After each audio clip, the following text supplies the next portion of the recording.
What's going on, guys? Coming at you today with another video for the First Descendant. Today we're talking about the newest Descendant, Harris, going over all of her abilities and transmods.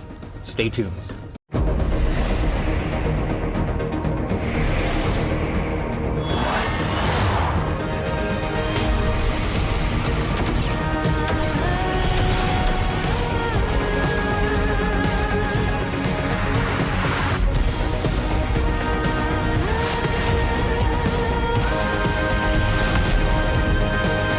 So Harris has been fitted with exo arms, known as the Nova system.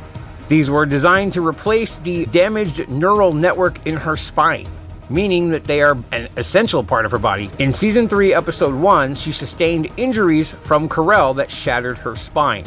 After volunteering for an experiment for forced RK awakening, she was fitted with these exo arms, enabling her to return to the battlefield. Harris is a toxic descendant that is tech and fusion.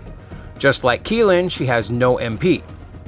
Her kit is designed for close combat at default. Harris accumulates toxin as she uses skills, which grant her various buffs and bonuses, as well as it being used as her custom resource for abilities 3 and 4. On to her abilities.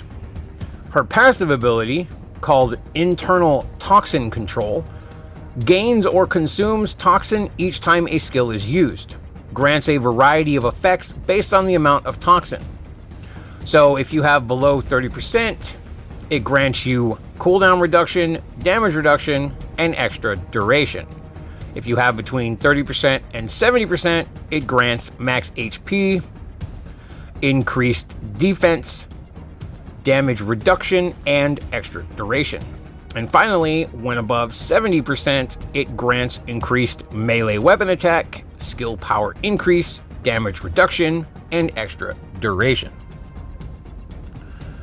Her first ability is called Crushing Charge. Harris charges forward, swinging her exo arms to deal damage to the targets.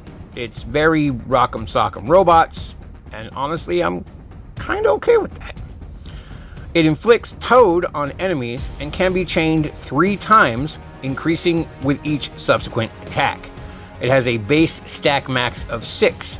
This ability is tech by default.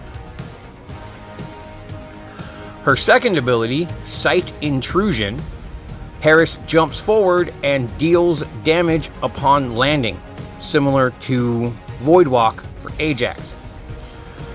She gains a protective barrier proportionate to the number of enemies hit.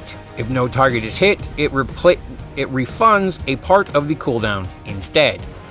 Also, similar to Serena's third ability, you can hold the button to fling yourself forward rather than just straight down at the ground.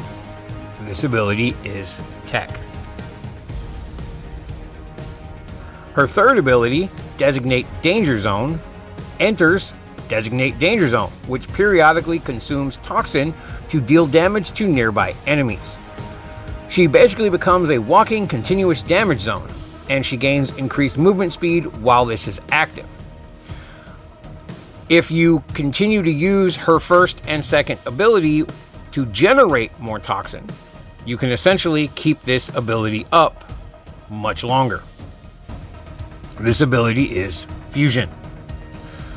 And lastly, her fourth ability is called Waste Disposal. Her exo arms emit a cutting laser over a wide area, which inflicts toxic contamination on enemies hit. It grants additional defense proportionate to the number of enemies hit. This ability is Fusion. Let's move on to her Transcendent mods. She has 2. Focused Supervision and Safety Training. Focused Supervision changes her from a close-range fighter into a ranged fighter. It changes her first and fourth abilities. Her first changes into a ranged attack that fires a forward laser, and her fourth now fires a beam that continuously consumes toxin, but deals massive damage, similar to Bunny's fourth ability. It also alters her passive ability, adding fire rate to the buff effects instead of the melee weapon attack.